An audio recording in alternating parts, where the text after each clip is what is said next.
அன்பான மாணவ செல்வங்களே வணக்கம். இன்று நாம் அறிவியல் பாடத்தில் எனது உடல் என்ற பாடத்தலைப்பை பற்றி பார்க்க போகிறோம். எனது உடல் என்று சொல்லும்போதே நாம் எல்லோருக்கும் ஞாபகம் வரும், தெரியும் நமது உடல்ல என்னென்ன உறுப்புகள்லாம் இருக்கு. ஏற்கனவே இப்போது நீங்கள் 3ஆம் வகுப்பு படித்து கொண்டிருக்கிறீர்கள். இப்போ இதுக்கு முன்னாடி 1வது வகுப்பில் எடுத்துக்கொண்டால் உடல் உறுப்புகள் என்னென்ன, நமது உடலில் என்னென்ன உறுப்புகள் உள்ளன என்பதை பற்றி பார்த்திருக்கிறோம். என்னென்ன உறுப்புகள்லாம் இருக்கு சொல்லுங்க பார்ப்போம். ஞாபகம் இருக்குதா? தலை, கண், காது, மூக்கு, வாய், கழுத்து, கை, கால், இந்த உறுப்புகள்ல ஞாபகம் வரும். 2வது வகுப்பில் ஒவ்வொரு உடல் உறுப்புகளும் எதற்காக பயன்படுகிறது படிச்சிருக்கீங்களா? சொல்லுங்க பார்க்கலாம். கண் எதற்காக பயன்படுகிறது? பார்க்க, நம்ம பொருட்களையோ இல்லை வேறு நபர்களையோ எந்த ஒரு நம்ம பார்க்கணும்னா கண் தேவை. அடுத்து காது எதற்காக? எந்த ஒரு சவுண்ட்ஸ், இப்போ டீச்சர் பாடம் நடத்துகிறாங்க அதை கேட்கணும்னா என்ன உறுப்பு தேவை? காது. அடுத்து எங்கே இருந்தாலும் ஒரு பாடல் ஏதாவது சவுண்டு கேட்கும்போது அதை கேட்குறதுக்கு நமக்கு காது தேவை. இதை பற்றி நீங்கள் ஏற்கனவே 2வது வகுப்பில் படித்திருக்கிறீர்கள். இப்போ மூக்கு, மூக்கு எதற்காக? இப்போ எங்கேயோ ஒரு பிரியாணி செய்கிறாங்க, டீச்சர் உங்கள் பாடம் கவனிச்சிட்டு இருக்கும்போதே உங்களுக்கு அங்கே பிரியாணி வாசம் தெரியுது, எங்கேயோ பிரியாணி வாசம் அடிக்கணும், உங்களுக்குள்ளே ஒவ்வொருத்தர் கிசு கிசுன்னு பேசிக்கிறீங்க. இதுலேருந்து என்ன தெரிகிறது? மூக்கு அதை நுகர்கிறது. இந்த வாசத்தை நம்ம ஏற்கிறதுக்காக தான் உறுப்பு தான் இது மூக்கு. வாய் எதற்காக? இப்போ பாடம் நடத்திட்டு இருக்கும்போதே பேசிக்கிட்டே இருக்கிறீங்கல்ல, அது எதுக்காக? வாய் மூலம் நம்ம பேசிக்கிறோம். அடுத்தது கழுத்து, ரொம்ப முக்கியமான உறுப்பு. இதனுடைய பயன் என்ன? திரும்பி பார்க்கறதுக்காக, இந்த சைடு திரும்பி பார்க்கலாம், வலது பக்கம் இடது பக்கம் திரும்பி பார்க்கறதுக்காக கழுத்து உதவுகிறது. அடுத்து கைகள், கைகள் எதற்காக? வேலை செய்ய. இப்போ மாணவர்களாகிய உங்களுக்கு என்ன பயன்? நம்ம எழுதணும், எழுதுவதற்காக பயன்படுகிறது. அடுத்தது கால், கால் எதற்கு? ஒரு இடத்துலேருந்து இன்னொரு இடத்துக்கு நாம் நகரணும்னா கால் தேவை. இதெல்லாம் 2ஆம் வகுப்பு பாடம். நம்ம 3வது வகுப்பில் என்ன படிக்க போகிறோம்? எனது உடல் அப்படிங்கிறதுல ஒவ்வொரு உடல் உறுப்புடைய தூய்மையை பற்றி படிக்க போகிறோம். உடல் உறுப்புகளை எப்படிலாம் தூய்மையாக வைத்திருக்கணும் அப்படிங்கிறத பற்றி தான் இப்போ படிக்க போகிறோம். இதில் முதல்ல தன் சுத்தம். தன் சுத்தம் அப்படின்னா என்னன்னு தெரியுமா? நமது உடல் உறுப்புகளை தன்னைத்தானே சுத்தம் செய்து கொள்வதா தன் சுத்தம். நீங்களாவே சுத்தம் செய்து கொள்ளக்கூடிய உறுப்புகள் தான் தன் சுத்தம். ஒவ்வொரு உடல் உறுப்பையும் நாமளே சுத்தம் செஞ்சுக்கணும். என்னென்ன செய்யலாம்? நீங்களே செய்வீங்க, சொல்லுங்க பார்க்கலாம். ஒவ்வொரு உறுப்பையாக யோசிச்சு பாருங்க. தலை, தலை இருக்குன்னு என்ன செய்யணும்? தலையை நல்லா குளிக்கணும். அழுக்கு நீங்கள் சோப்பு போட்டு இல்லை ஷாம்பு சீயக்காய் தேய்ச்சி தலையை அழுக்கு தேய்ச்சி குளிக்கணும். அடுத்தது ஒவ்வொரு உறுப்பாகவே யோசிச்சிடணும். கண், கண் என்ன செய்யணும்? காலையிலே எந்திரிச்சதும் குளிர்ந்த நீரில் முதல்ல கண் கழுவணும். இப்போ பாருங்க, தன் சுத்தத்துக்கு பயன்படக்கூடிய பொருள். இது என்ன பொருள்? சீப்பு. இந்த சீப்பை வச்சு நம்ம என்ன செய்ய போகிறோம்? சீப்பை வச்சு என்ன செய்யணும்? தலையை சீவணும். தலையில் சுத்தமாக இருக்கிறதுக்காக வேண்டி என்ன செய்யணும்? நம்ம தலையை சீவணும். இது என்னது பாருங்க? சோப்பு. எல்லாருமே சோப்பை பார்த்துருப்பீங்க. தினம் சோப்பு போட்டு குளிக்கிறீங்க தானே? எதுக்காக சோப்பு போட்டு குளிக்கிறோம்? ஏதோ அம்மா சொல்கிறாங்க அதுக்காண்டி நம்ம சோப்பு போட்டு குளிக்கலாமா? எதுக்காக? நம்ம செய்கிற ஒவ்வொன்றும் எதுக்காக செய்கிறோம் அப்படிங்கிறத நம்ம தெரிஞ்சுக்கணும். சோப்பு போட்டு குளிக்கிறதுனால நமது உடலில் உள்ள கிருமிகள் நாற்றம் அதெல்லாம் போகிறதுக்கு தாண்டா சோப்பு போட்டு குளிக்கிறோம். எண்ணெய் எதற்காக? தேங்காய் எண்ணெய் எல்லாருமே யூஸ் பண்ணுவீங்க தானே? எதுக்காக? தலையில் தினமும் எண்ணெய் தேய்க்க வேண்டும். அது நம்ம எண்ணெய் தேய்க்கும் போது நமக்கு உடல் குளிர்ச்சியும் வர தலையும் சுத்தமாக வைத்து கொள்ளலாம். இது எதுக்குன்னு பாருங்க. வெளியில் போயிட்டு வரீங்க, விளையாடிட்டு வரீங்க, கையில் அழுக்கெல்லாம் நிறைய இருக்கும், அதை கை கழுவணுன்னா கையை சுத்தமாக துடைக்கிறதுக்காக கர்ச்சீப். சரி, இப்போ தன் சுத்தத்தை பற்றி நம்ம பார்த்தோம். தன் சுத்தம் அப்படின்னா என்ன? நீங்களே உங்களை சுத்தப்படுத்தி கொள்றதுதான் தன் சுத்தம். யாராவது நமக்கு செய்து விடுறது கிடையாது. இப்போ சரி, சுத்தம் சுத்தம்னு சொல்லிக்கிட்டே இருக்கீங்களா டீச்சர், இது என்ன? என்ன சுத்தம்னா என்ன? அதாவது உடல்ல இருக்கக்கூடிய அழுக்குகள் கிருமிகளை நீக்கிறோம். அப்போ அந்த கிருமின்னு ஒன்று சொல்கிறீங்களா? கிருமினா என்ன டீச்சர்? நாங்கள் கிருமிகளை பார்த்ததே இல்லையே அப்படின்னு நீங்கள் கேட்கலாம். அப்போ அந்த கிருமிகள்னா என்னது? கிருமிகள் அப்படிங்கிறது நம்ம கண்ணுக்கு தெரியாத ஒரு சிறிய நுண்ணுயிரி. நுண்ணுயிரி அப்படின்னா மிக மிக சின்ன உயிர். நம்ம கண்ணுக்கு தெரியக்கூடியல சின்ன உயிரி சொல்லிடுவோம். அது நுண் அப்படின்னு வர்ற வேர்டு எதுக்கு வருது அப்படின்னா, அந்த நுண்ணுங்கிற வார்த்தை மிகவும் கண்ணுக்கே தெரியாது. அப்படி இருக்கக்கூடியதான் கிருமிகள். அந்த கிருமிகள் சுகாதாரம் இல்லாத எல்லா இடங்களிலும் காணப்படும். அதற்காக தான் நம்ம என்ன செய்யணும்? உடலை சுத்தமாக வைத்து கொள்ள வேண்டும். அந்த கிருமிகள் நம்மை தாக்கினா நமக்கு வேண்டாத நோய்கள்லாம் வரும். அதனால் இந்த கிருமிகளை நீக்கிறது தான் நம்ம ஒவ்வொரு உடல் உறுப்பையும் சுத்தமாக வைத்து கொள்ள வேண்டும். அதில் தான் இந்த தன் சுத்தமும் வருகிறது. சுத்தங்கிறத பற்றி இனி நம்ம என்ன படிக்க போறோம்னா கை கழுவுதல். இந்த கை கழுவுதை பற்றி ஒரு சின்ன பாடல் படிக்கலாமா? பாடல்னா உங்களுக்கு ரொம்பவும் பிடிக்கும்ல? அப்போ ஒரு அழகான ஒரு பாடல் படிப்போமா? கைகளை நாமும் கழுவிடுவோம் சுத்தமாயிருப்பதற்கு, கைகளை நாமும் கழுவிடுவோம் சுத்தமாயிருப்பதற்கு, கைகளில் கிருமிகள் ஒட்டியிருக்கும் கண்களால் அதை நீ பார்க்க முடியாது, கைகளில் கிருமிகள் ஒட்டியிருக்கும் கண்களால் அதை நீ பார்க்க முடியாது, கிருமிகளை நீ சேரவிடாதே, கை கழுவினால் அவை அலறி ஓடிடுமே, கிருமிகளை சேரவிடாதே, கை கழுவினால் அவை அலறி ஓடிடுமே, சாப்பிடும் முன்னே நீ கை கழுவு, சாப்பிட்ட பின்னே நீ கை கழுவு, வாயில் விரல் வைத்தாலும் நீ கை கழுவு, செல்ல பிராணியை தொட்டாலும் நீ கை கழு, வெளியில் சென்று விளையாடிய பின்பும் கை கழுவு, கழிவறை போய் வந்த பின்பும் கை கழுவு, அது கிருமிகளுக்கு பெருமழிவு, அது கிருமிகளுக்கு பெருமழிவு, ஒவ்வொரு முறையும் கை கழுவு, உடல் நலக்குறைவை நீ துரத்து, ஒவ்வொரு முறையும் கை கழுவு, உடல் நலக்குறைவை நீ துரத்து, கைகளை நாமும் கழுவிடுவோம் சுத்தமாயிருப்பதற்கு, கைகளை நாமும் கழுவிடுவோம் சுத்தமாயிருப்பதற்கு. இப்போ நாம ஒரு பாடல் படித்தோம் அப்படிதானே? இந்த பாடல்ல இருந்து எப்பப்பெல்லாம் நம்ம கை கழுவணும் அப்படிங்கிறத பற்றி பார்த்துருக்கீங்களா? இந்த பாடல் கேட்கும் போதே உங்களுக்கு தெரிஞ்சிருக்கும் எப்பப்பெல்லாம் கை கழுவணும். சொல்லுங்க, பாடல் கேட்டதுலேருந்தே தெரியும். சாப்பிட்றதுக்கு முன்னாடி கை கழுவணும், சாப்பிட்ட பின்னாடி கை கழுவணும். தேவையில்லாமல் வாயில் அங்கங்கே நம்ம கையை வைப்போம். அப்போ அப்படியே போய் நம்ம சாப்பிட்றக்கூடாது. அதுக்கு அந்த நேரங்களில் என்ன செய்யணும்? கை கழுவணும். அடுத்தது வெளியில் போய் விளையாடிட்டு வருவீங்க, மண்ணில் விளையாடுவீங்க, மற்ற ஃப்ரெண்ட்ஸ் எல்லாம் தொடுவீங்க, மற்ற பொருட்களை தொடுவோம். அப்போல்லாம் நம்ம கையில் கிருமிகள் ஒட்டிடும். அதனால் அப்போது வெளியில் போய் விளையாடிட்டு வந்த பிறகு நம்ம என்ன செய்யணும்? கையை கழுவணும். அடுத்தது கழிவறை போயிட்டு வந்ததுக்கப்புறம் சோப்பு போட்டு கண்டிப்பாக என்ன செய்யணும்? கையை கழுவ வேண்டும். அடுத்தது ஒரு சின்ன கலந்துரையாடல் பார்ப்போமா கை கழுவுறத பற்றி? ஒரு அம்மாவும் அவங்களுடைய மகளும் பேசுகிறாங்க. என்னன்னு பார்க்கலாமா? இதே தான் உங்களுடைய வீடுகள்லையும் நடக்கிறதா. இந்த தவறுகளை இனிமேல் நம்ம இந்த பாடம் படித்த பிறகு இந்த மாதிரி தவறுகளை நம்ம செய்யக்கூடாது. சரி, பார்க்கலாமா? சுருதிங்கிற ஒரு சிறுமி அவங்களுடைய அம்மா கிட்ட என்ன பேசுகிறாங்க அப்படிங்கிறத பார்ப்போம். சுருதி நினைச்சு, அம்மா அம்மா ரொம்ப பசிக்குதுமா, எனக்கு சாப்பாடு வேணுமா, ஏதாவது சாப்பிட கொடுங்கம்மா. சுருதி, போய் கை கழுவிட்டு வா, சாப்பிட்றதுக்கு முன்னாடி கை கழுவணும்னு சொல்லியிருக்கிறாளா? சாப்பிடுமா, கை கழுவ. இல்லைம்மா, நான் சாப்பிட்ட பிறகு கை கழுவிக்கிறேம்மா, இங்கே இப்போ எனக்கு பசிக்குதுமா, சாப்பாடு கொடுங்கம்மா. நீ கை கழுவிட்டு வந்தாதான் உனக்கு சாப்பாடு, இல்லைன்னா சாப்பாடு கொடுக்க போகிறதில்ல. ஏம்மா, சாப்பிட்றதுக்கு முன்னாடி அப்படி கை கழுவுற ரொம்ப ஒரு அவசியமாம்மா? கண்டிப்பாக அவசியம். ஏன்? உன் கையை பாரு, நல்லா காட்டு, உன் கையில் அழுக்கு இருக்குதா, நல்லா பாரு.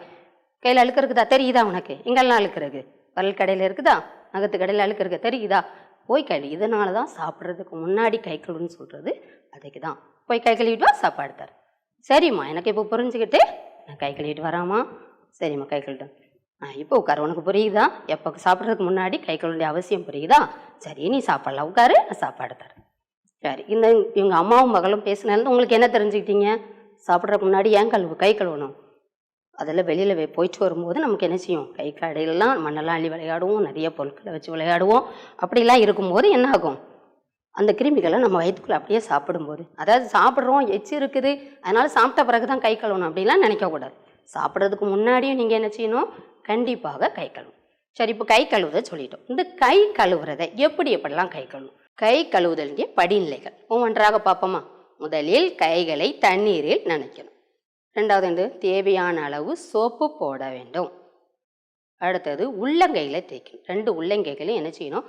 மாற்றி மாற்றி இந்த கையை வச்சு மாற்றி தேய்க்க வேண்டும். உள்ளங்கைகளை தேய்க்க வேண்டும். ஒவ்வொரு கையின் பின்புறத்தையும் மற்ற கையால் தேய்க்கணும். ஒரு கையை வச்சு அதோட பின்புறத்தை தேய்க்கணும், அடுத்தது இன்னொரு கை வச்சு மற்ற கையினுடைய பின்புறத்தை தேய்க்கணும். இரு கைகளுடைய விரல்களை கோர்த்தவாறு தேய்க்கணும். ஏன் விரல்களை கோர்த்தவாறு தேய்க்கிறோம்? விரல்களுக்கு இடையில் நிறைய கிருமிகள், அழுக்குகள் இருக்கும். கட்டை விரல்களையும் மணிக்கட்டையும் தனியாக என்ன செய்யணும்? நல்லா தேய்ச்சி கழுவணும். அதில் உள்ள அழுக்குகளை இது இருக்கும். போதுமான அளவு நீரை கொண்டு இரு கைகள் நல்லா சோப்பு, ஏற்கனவே சோப்பு போட்டு தானே கைக்கு வரும், அந்த சோப்பெல்லாம் நீங்கிற அளவு நினைச்சணும் கை கழுவும். இப்போ கை கழுவுற முறை புரிஞ்சுதா? சும்மா என்ன செய்யக்கூடாது, தண்ணியை ஊற்றினோமா கை கழுவணுமா அப்பெல்லாம் இருக்கக்கூடாது. இப்போ என்ன முறைகள் நம்ம சொல்கிறோம் அதே மாதிரி நீங்கள் என்ன செய்யணும், ஒவ்வொரு முறையும் கைகளை கழுவ வேண்டும். அடுத்து இந்த கை கழுவ, டீச்சர் கை கழுவும் ஒய்யாமல் சொல்கிறீங்க, அடிக்கடி சொல்லிக்கிட்டே இருக்கிறீங்களே. இந்த கையை கழுவுறதுனால என்னென்ன நன்மைகள், கை கழுவுறதுனால என்ன நன்மை இருக்குது? கையில் உள்ள கிருமிகள் எல்லாம் கை கழுவும் போது கிருமிகள் அழிந்து விடுகிறது. அடுத்தது நம்ம கிருமிகள்லாம் என்ன ஆகும், நம்ம வயிற்றுக்குள்ளே போகும். நம்ம கழுவாமல் சாப்பிடும்போது நம்ம வயிற்றுக்குள்ளே போகிறதுனால வயிற்றுப்போக்கு போகிறதுக்கு அந்த ஆபத்தை என்ன செய்து குறைக்கிறது. அடுத்தது நம்ம கைனால் விளையாடிட்டு வரோம், அப்படியே என்ன செய்வோம், கண்ணிலலாம் கை வச்சிருவோம். அப்போ அந்த கண்ணில் அந்த கிருமி போயிட்டுனா கண் தொற்று அப்படிங்கிற ஒரு நோய் ஏற்படும், கண்புரை நோய். இதெல்லாம் அந்த கிருமிகள் உள்ள கண்ணில் பட்டுருச்சுன்னா என்னாகும், அந்த கண் தொற்றெல்லாம் நம்ம தடுக்கிறது கை கண். அடுத்தது நம்ம அந்த அழுக்கை எப்படி சாப்பிடும்போது என்ன சுவாச தொற்று, அடுத்த நுரையீரலுக்குள்ளேயும் அந்த கிருமிகள் உள்ளே போய் மூச்சு விடுதலை சிரமம், அந்த மாதிரி சுவாசிக்கிறதுல சிரமம். அதான் சுவாச தொற்றுக்கான ஆபத்தை குறைக்கிறது. அப்படின்னா சுவாச தொற்று அப்படிங்கிறது என்னென்னா இந்த நுரையீரலுக்குள்ளே போய் மூச்சு விடுதலை சிரமம்.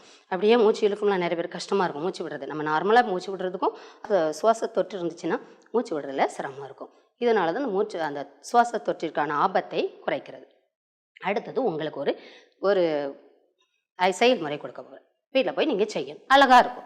என்ன செய்யலாம், ஒரு வெள்ளைத்தாளை எடுத்துக்கோங்க, அழகான ஒரு வெள்ளைத்தாளை அதில் என்ன செய்யணும், உங்கள் கையை அந்த வெள்ளைத்தாளில் வைக்கிறீங்க, பென்சிலை எடுத்துக்கிறீங்க, அப்படியே நம்ம கையை சுற்றி என்ன செய்யணும், ஓரத்தில் நீங்கள் அப்படியே வரையணும்.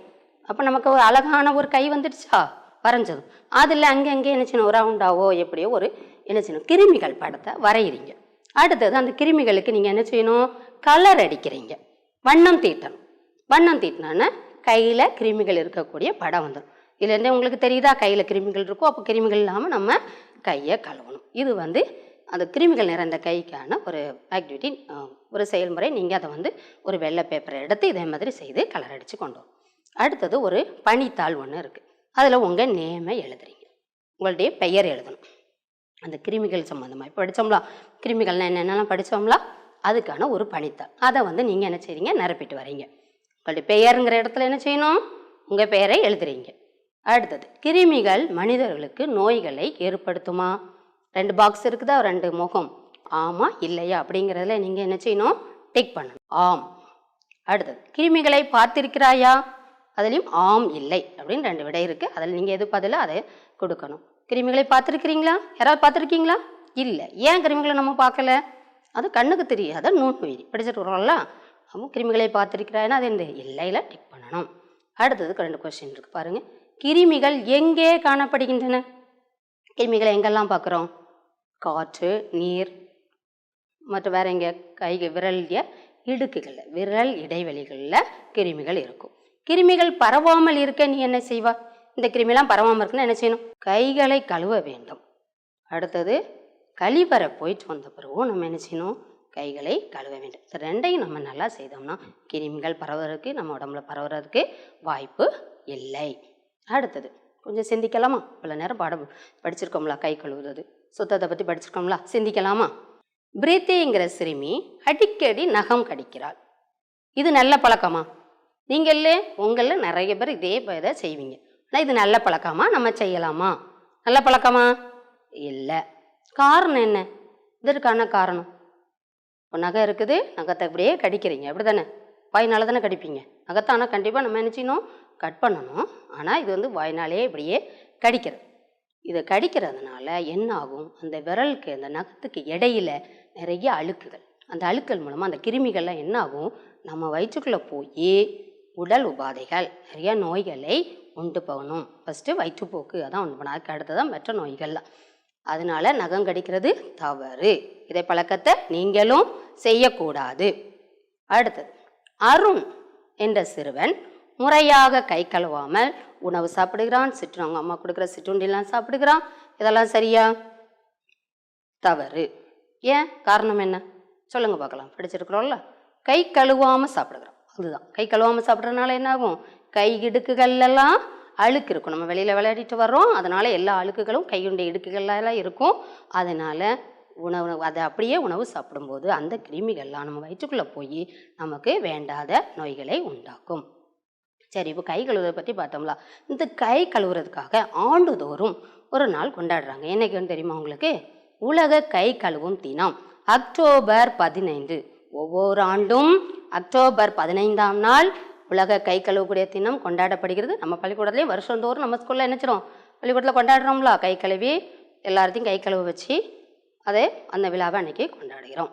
அடுத்தது கழிவறை. இந்த கழிவறை அப்படின்னா என்னது?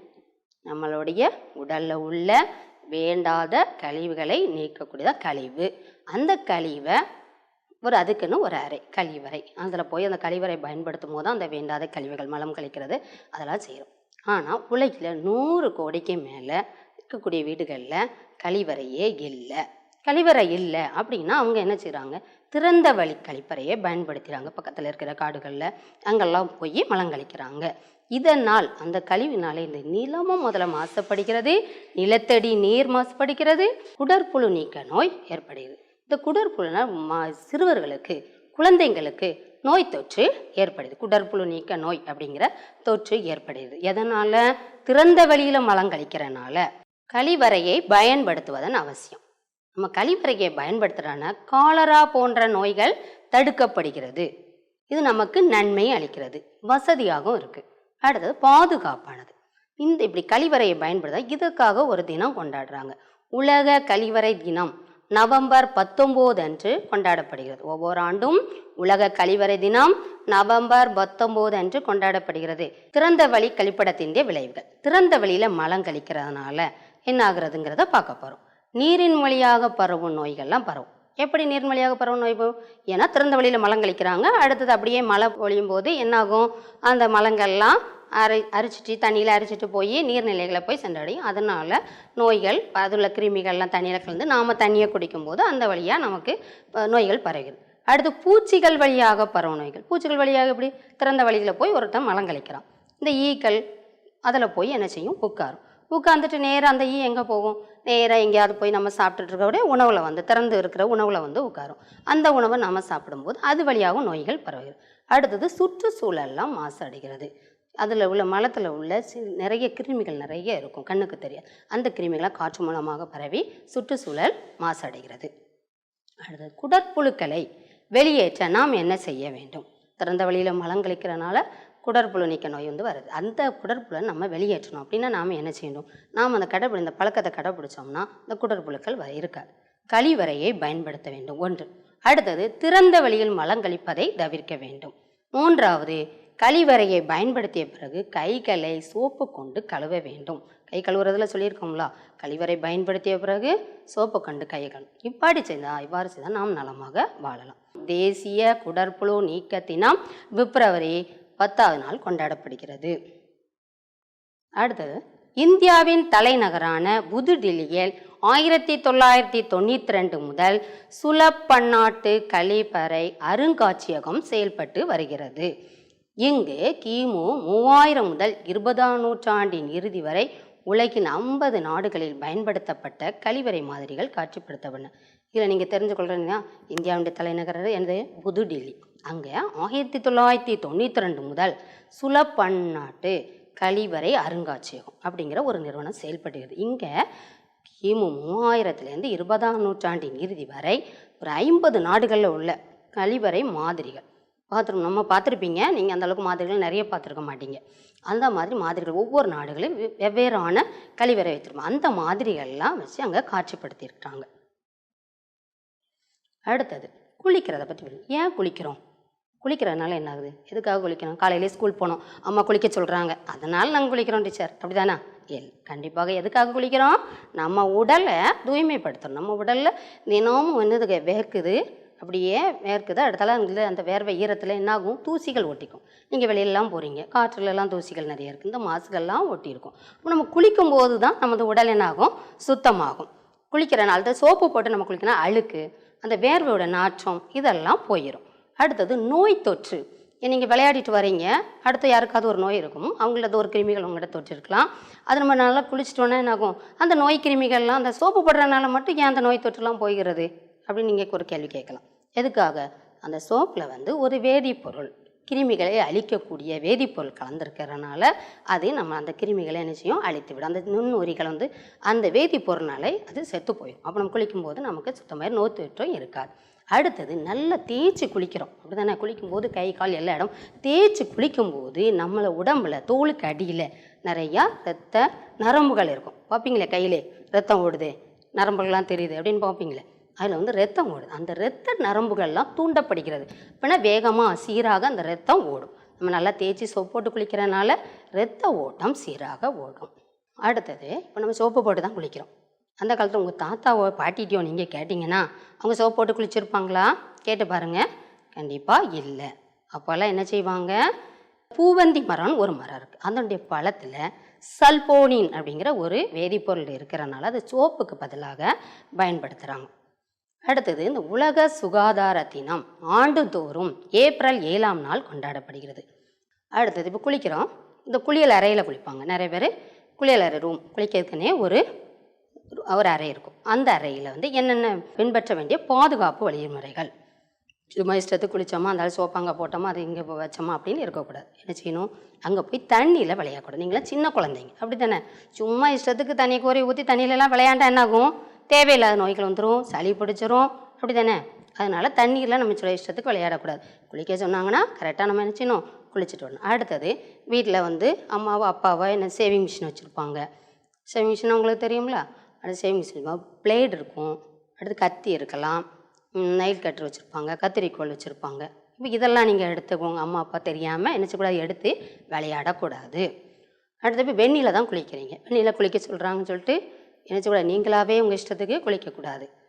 அம்மாவோட முன்னிலையில் தான் என்ன செய்யணும், அந்த சூடு உன்னோடைய உடம்புக்கு ஒத்துக்கொள்ளுமா என்பதை பார்த்து தான் என்ன செய்யணும், சூடான நீரை பயன்படுத்த வேண்டும். அடுத்து சோப்பு போட்டு குளிச்சுட்டு சோப்பை நீ பாட்டு இஷ்டத்துக்கு வச்சுட்டு வந்துடக்கூடாது. அடுத்தது யாரோ உன் தம்பியோ தங்கச்சியோ அக்காவோ போகும்போது அவங்க கவனிக்கலைன்னா வலிக்கு கீழே விழ நேரிடும். அதனால் என்ன செய்யக்கூடாது, தரையில் சோப்பெல்லாம் வச்சு விட்டுட்டு வெளியே வரக்கூடாது. அடுத்து, ஈரமான குளிச்சுட்டு கை ஈரமாக இருக்கும், சுவிட்சை ஆஃப் பண்ணிடக்கூடாது. சுவிட்ச் அப்படின்னா மின் பொத்தான் வந்து சுவிட்ச், அதை நம்ம ஈரமான கையில் தொட்டோம்னா ஷாக் அடிச்சிரும். அடுத்து, நம்ம புலன் உறுப்புகள் பற்றி படிக்க போகிறோம். புலன் உறுப்புகள் அப்படின்னா என்னென்னலாம், கண், காது, மூக்கு, நாக்கு, தோல், இதுதான் புலன் உறுப்புகள். இவை ஒவ்வொரு உறுப்பும் ஒவ்வொரு வேலை செய்யுது. கண் எதற்காக, பார்ப்பதற்கு, காது கேட்பதற்கு, மூக்கு சுவாசிப்பதற்கு, நாக்கு சுவையை உணர, தோல் தொடு உணர்வு, நம்ம தொட்ட உடனே யாராவது உன்னை திரும்பி உட்காரும்போது கூட உன்னை தொட்ட உடனே உனக்கே தெரியும் யாராவது தொடுறாங்க, திரும்பி பார்ப்பேன், அது வந்து தொடு உணர்வு. இப்போ நம்ம கண்ணை பற்றி பார்ப்போம். கண்ணில் என்னென்னலாம் செய்யலாம், எதெல்லாம் செய்யக்கூடாது அதை தெரிஞ்சுக்கிட வேண்டும். அளவான வெளிச்சத்தில் படிக்கணும். கண் எப்போதுமே இனிமேல் ஓரளவுக்கு அதிகமான வெளிச்சத்தில் படிக்கக்கூடாது, குறைவான வெளிச்சத்தில், அளவான வெளிச்சத்தில் படிக்கணும். குறைந்தது 6 அடி தொலைவில் அமர்ந்தால் தொலைக்காட்சி பார்க்க வேண்டும். நீங்கள் டிவி பார்க்குறீங்களா, எத்தனை அடி தூரத்தில் இருக்கணும், பக்கத்தில் போய் உட்காந்துட்டு அப்படியே எட்டி பார்த்துட்டு இருக்கக்கூடாது. 6 அடி தொலைவில் அமர்ந்தால் தொலைக்காட்சி பார்க்க வேண்டும். கண்களில் எரிச்சல் வருது, சுத்தமான நீர், கண்ணை போய் கசக்கக்கூடாது, சுத்தமான நீரில் கண்களை கழுவ வேண்டும். கண்ணில் என்னெல்லாம் செய்யக்கூடாது, மங்கலான அல்லது அதிக பிரகாசமான ஒளியில் படித்தல். மங்கலான ஒளியும் படிக்கக்கூடாது, ரொம்ப பிரகாசமாக இருக்கிற ஒளியிலையும் படிக்கக்கூடாது, அதான் செய்யக்கூடாது. அடுத்தது, காணொளி விளையாட்டு அல்லது தொலைக்காட்சியை நீண்ட நேரம் பயன்படுத்த. காணொளி விளையாட்டுன்னு என்னது, தொலைக்காட்சியில் டிவியில் விளையாடுறீங்களா அது. அடுத்தது, ரொம்ப நேரமாக அதிக நேரமாக நீங்கள் உட்காந்து டிவி பார்க்குறது, இதை செய்யக்கூடாது. அது கையால் கண்களை ஏதாவது தூசி விழுந்துட்டு உடனே என்ன சொல்லுவாங்க, கையை வச்சுட்டு கண்ணை அப்படியே கசக்கக்கூடாது. இன்னும் அம்மாட்ட சொல்லணும், இல்லைன்னா நம்ம தண்ணீரில் கண்களை கழுவ வேண்டும். அடுத்து, கணினிகள் முன் அமர்ந்து, கணினின்னா என்னது, கம்ப்யூட்டர், அதுக்கு முன்னாடி அமர்ந்து நீண்ட நேரம் வேலை செய்கிறவங்களுக்கு டிஜிட்டல் கண் சிரமம் என்ற ஒரு குறைபாடு பொதுவாக ஏற்படுது. அப்படி இருக்கும்போது என்ன ஆகுனா, கண்கள் உலர்ந்துப்போம், அப்படியே டயர்ட் ஆகிற மாதிரி இருக்கும். டயர்ட்னா உங்களுக்கு தெரியுங்களா, ரொம்ப களைப்பு, அந்த கண் சோர்ந்து போய் ஒரு மாதிரி இருக்கும், கண் சிரமப்படும். அடுத்து, மங்கிய பார்வை வந்து மங்குற மாதிரி இருக்கும். அடுத்து, தலைவலி, இவையெல்லாம் இந்த குறைபாட்டுடைய விளைவுகள். அடுத்தது என்னது, காதில் என்னெல்லாம் செய்யலாம், காதணி ஒலிக்கருவி அல்லது தலையணி ஒலிக்கருவி கொண்டு பாடல்களை கேட்கும்போது அதிகபட்ச ஒலியின் 60% குறைவான ஒலியளவில் கேட்கணும். குளித்த பிறகு காதுகளை ஈரம் இல்லாமல் துடைக்கணும். அங்கங்கே ஈரம் இருக்கும், நம்ம என்ன செய்யணும், நல்லா சுத்தமான துணியால் காதை துடைக்கணும். நீச்சல் மற்றும் குளித்தலின் போது காதுகளை மூடணும். நீச்சல் அடித்தப்போ குளிக்கும்போது அந்த தண்ணி உள்ளே போகும் காதுகளை, அதனால என்ன செய்யணும், இதாக வச்சு மூடிக்கணும். உரத்த ஒலி கேட்கும் சூழலிலும் காது மறைப்பு கொண்டு காதுகளை மூட வேண்டும். காதுகளில் வலியை உணர்ந்தால் மருத்துவரிடம் செல்ல வேண்டும். காதில் வலிக்குன்னா ஏதாவது மருந்து எண்ணெய்லாம் ஊற்றிடுவாங்க, அப்படியே செய்யக்கூடாது. உடனே நம்ம என்ன செய்யணும், மருத்துவரிடம் போக வேண்டும். காதுகளில் எதெல்லாம் செய்யக்கூடாது, அதிகமான ஓசையெல்லாம் தவிர்க்க வேண்டும். காது குடைவி கொண்டு குடைச்சி அழுக்க எடுப்பாங்க, அந்த மாதிரி காது சுத்தம் செய்வதற்கு காது குடைவியை பயன்படுத்தக்கூடாது. அடுத்தது, இந்த கேட்கக்கூடிய காதில் கேட்கக்கூடிய ஒலி அளவானது டெசிபல் என்ற அலகால் அளக்கப்படுகிறது. 86 டெசிபலுக்கு மேற்பட்ட எந்த ஒலியுமே ஆபத்தானது. 86 டெசிபலுக்கு மேற்பட்ட எந்த ஒலியுமே நம்ம கேட்கக்கூடாது. அடுத்தது மூக்கு. மூக்கினுள் எந்த பொருளை நீங்கள் விளையாடிட்டு இருக்கும்போதே என்ன செய்வீங்க, ரப்பர், பென்சில் இதெல்லாம் அப்படியே உள்ள நுழைக்கிறது, அந்த மாதிரி வேலைகளை செய்யக்கூடாது. அடுத்தது, சளி பிடிச்சிட்டா மூக்கை அடைச்சினா ஆவி பிடிக்கிறது தான் நல்லது. அடுத்தது நாக்கு. நாக்கு என்ன செய்யணும், பல் தேய்க்கிறீங்க ப்ரெஷ்ஷை வச்சு, நாக்கு யாராவது சுத்தம் பண்ணுறீங்களா, அது செய்யணும். நாக்கை கண்டிப்பாக என்ன செய்யணும், அதே ப்ரெஷ்ஷை வச்சு அப்படியே நாக்கு என்ன செய்யணும், இல்லைன்னா நாக்கு வலிப்பான்னு ஒன்று இருக்குது, அதை வச்சு நாக்கை சுத்தம் செய்ய வேண்டும். சுத்தம் இல்லாத நாக்கு நோய்களையும் வாய் துர்நாற்றத்தையும் ஏற்படுத்தும். எனவே நாக்கை சுத்தம் செய்ய வேண்டும். அடுத்தது தோல். தோல் என்ன செய்யணும், எப்போதும் மென்மையான சோப்பை தான் பயன்படுத்த வேண்டும்.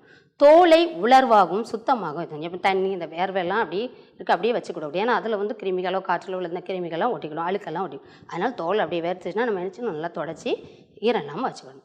சுத்தமான துணியை கொண்டு தோலை இதமாக துடைத்து உலர்த்த வேண்டும். தோலில் அரிப்பு, காயம் அல்லது தொற்று ஏற்பட்டால் மருத்துவரிடம் காணும். அரிப்பு எடுத்து ரொம்ப சொறி எடுத்துனா அதை நம்ம வச்சுக்கிட்டே இருக்கக்கூடாது, டாக்டர்கிட்ட போய் என்ன செய்யணும், காட்ட வேண்டும். அடுத்தது, இப்போ நம்ம இவ்வளோ நேரம் படிச்சிருக்கோம்ல, அதுலேருந்து நான் கேள்வி கேட்குறேன், அதுக்கு நீங்கள் பதில் சொல்லணும்.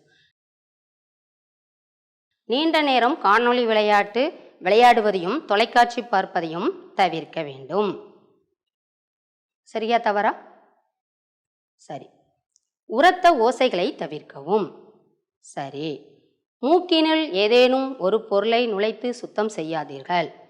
சரி. சுகாதாரமற்ற நாக்கு நோய்களையும் வாய் துர்நாற்றத்தையும் ஏற்படுத்தும். சரி. தோலை அழுக்கான துணியால் இதமாக துடைத்து உலர்த்தலாம். அழுக்கான துணியால் துடைத்து உலர்த்தலாமா? இல்லை, அப்போ தவறு. நான் சொன்னது எல்லாமே நல்லா புரிஞ்சிருக்கணும்னு நினைக்கிறேன். இதை நாம் படிக்கிறது மட்டும் இல்லாமல் இது நமது உடல், அதனால் ஒவ்வொரு உறுப்பையும் நான் என்னெல்லாம் சொல்லி கொடுத்தோனோ அதேமாதிரி கிருமிகள் இல்லாமல் நம்ம சுத்தமாக நம்ம அந்த உடல் உறுப்புகள் அனைத்தையும் சுத்தமாக பாதுகாத்தாலே நாம் நோயிலிருந்து விடுதலை பெறலாம். நன்றி, வணக்கம்.